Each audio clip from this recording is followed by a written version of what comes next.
960 000 € en une semaine, c'est pas anodin. De base, moi je travaillais déjà avec une première personne. Cette première personne, on s'est lancé en 2025 ensemble, en début d'année. Et ensemble, on avait fait à peu près 300 000 € sur l'année. Sur ces 300 000 €, en fait, moi je m'étais déjà positionné en tant que partenaire de croissance. Je lui ai jamais dit que j'allais vendre en fait un tunnel de vente, un peu de copywriting, un peu de SAV, un peu ceci, un peu ça.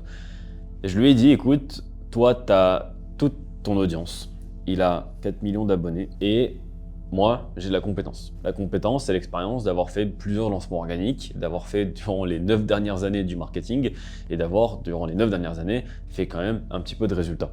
Ça, tout ce que vous voyez, ce sont des trophées System.io qui récompensent en fonction du nombre de cash que tu as encaissé sur le truc. Et j'en ai encore 3 qui arrivent, qui sont en train d'arriver. Rien que sur ce mur, il y a à peu près 4 à 5 millions. Et donc, quand on a fait cette première année ensemble, on parlait uniquement au B2C. Ce créateur, c'est un créateur qui est dans la santé physique et mentale. Il a développé, durant les 7 dernières années, une grosse communauté. Autour, surtout, un truc très important, de valeurs fortes. Et ce qui fait la différence, c'est que c'est pas simplement du divertissement, mais c'est surtout de l'éducation. Et c'est ça qui fait la différence. C'est ce pourquoi moi j'ai accepté de travailler avec lui dès le début. C'est que on s'est réunis, il avait ce projet de lancer des produits digitaux pour ne pas simplement vendre en fait son image à des marques, à des associations, à des groupes, à des labos, enfin peu importe en fait, mais aussi de commencer à monétiser par de la connaissance. Il avait fait lui un premier lancement en début d'année à 20 000 €. Il avait fait des stories, il avait envoyé vers une page Podia, il avait fait 20 000 € tout seul. Nous, sur le premier lancement, on avait terminé à 230 000 €. Et c'est là qu'on s'est dit que du coup, ça allait super bien marcher ensemble. Les 70 000 autres sur l'année 2025, c'était en faisant de nouvelles promotions. On n'a pas vraiment pusher, on n'a pas fait beaucoup de marketing, on a été très doux avec l'audience. Et ce pourquoi ça marchait hyper bien, c'est parce que en fait, on avait le parfait équilibre entre ce que lui mettait sur la table et ce que moi je mettais sur la table. Et ici, c'est ce que j'appelle en gros l'équilibre parfait, le EP de votre offre. Et ça, cette ligne-là, entre ce que lui apporte et ce que moi j'apporte, c'est ce que j'appelle la complémentarité idéale. La CI. Alors c'est pas un truc miraculeux, hein, c'est simplement de toujours choisir de travailler avec des gens qui sont parfaitement complémentaires à toi. Et c'est là l'erreur que j'ai beaucoup faite, c'est que j'ai travaillé très souvent avec des gens qui étaient des clones à moi. Par ego, en fait, je voulais chercher des gens qui me ressemblent vraiment. Mais au final, quand tu es dans un deal où tu es engagé au pourcentage, car oui, là, moi, je lui ai jamais demandé un seul euro d'entrée. J'ai pris le risque d'avancer des frais, d'avancer des tunnels de vente, d'avancer des frais techniques, de payer toute mon équipe pendant des mois avant de faire les lancements. Et donc dans ce genre de deal, le plus important, c'est d'avoir des gens qui soient parfaitement complémentaires à toi et parfaitement différents à toi. En tout cas, moi, j'avais besoin de ça. Ça sert à rien si moi j'apporte quelque chose que le mec a déjà. Sinon, on va juste se battre et se foutre sur la gueule en fait de qui a raison. Et c'est là où en fait c'est intéressant parce que cette ligne-là, en fait, c'était un peu le sujet de la discussion justement du tout premier appel qu'on avait eu avant même de faire cette année-là en 2025. C'est marrant parce qu'on s'était appelés et tous les deux on était au final un peu, je me prononce un peu pour lui, mais flippés de travailler avec l'autre. Moi, j'avais très mal vécu des trahisons que j'avais vécues par des anciens associés, des anciens clients, qui à chaque fois en fait je développais leur bise et ils me lâchaient après. Et ça, moi, ça me tenait à cœur d'avoir la propriété intellectuelle, vraiment, de tous mes systèmes. Et je lui ai dit, écoute, moi, dans tous les cas, tu pourras pas me prendre mes systèmes. On fait ce lancement ensemble, mais sur le contrat, on va écrire que la propriété intellectuelle de tout ce que je vais produire avec toi et pour toi, ça m'appartient. Donc, tant que ça fonctionne ensemble, eh bien, on fait de l'argent, on fait des trucs bien, on fait des projets ensemble et c'est cool. Mais si un jour tu veux partir, tu partiras pas avec mes systèmes parce que c'est moi qui ai travaillé pour ça. C'est trop facile de me dire, Romain, je te paye 0, allez, un petit pourcentage quand on fait de l'argent. Et au final, une fois que tu as tout construit, moi je me barre. C'est pas juste. Et cette sensation-là, je l'ai beaucoup vécue. Et je ne trouvais ça pas non plus juste de moi lui dire, sans avoir prouvé ma valeur d'abord, tiens, moi c'est 30 000 € et c'est tout. Tant que t'as pas, et si tu ne fais pas confiance, c'est pas grave. En fait, ça aurait jamais marché.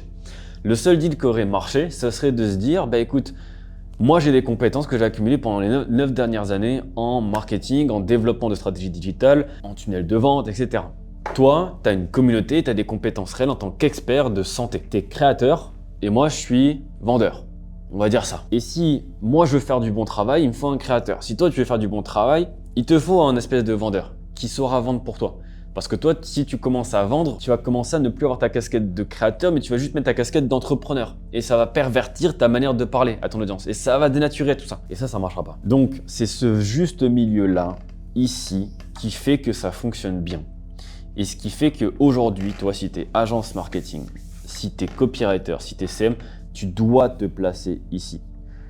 Tu dois te placer en tant que partenaire de croissance ou grosse opérateur, comme on le voit un peu partout passer.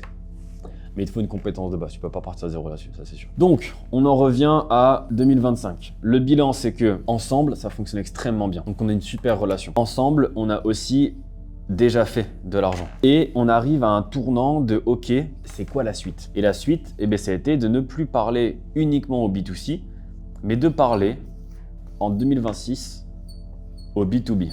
Et donc là, en fait, assez naturellement, j'ai pas eu besoin de reconvaincre la personne d'être avec moi. Ça tombait sous le sens que vu que ça fonctionne ensemble, pourquoi aller voir ailleurs? Et pourtant, je suis pas le moins cher. Le pourcentage que j'ai avec les personnes avec qui je travaille, c'est entre 30 au grand minimum à 50-60 en fonction de l'application que moi j'ai. Ça peut paraître beaucoup, je comprends, mais je fais quand même aussi des résultats 10 fois supérieurs à ce qu'il pourrait avoir ailleurs, parce que je suis bon là-dedans et je vais pas être humble ici. Donc naturellement, après cette année 2025 qui s'est conclue par un grand succès ensemble, ça marchait hyper bien. On attaque la vision 2026 en se disant maintenant on va s'adresser au B2B. Parce que lui, il a une énorme compétence que les professionnels de santé, du sport veulent. Donc ça a de la valeur pour les gens. Et au lieu de vendre au B2C, donc au mass market, on va vendre au B2B, les professionnels, les autres professionnels. Et pour lancer le B2B, on avait besoin d'un support.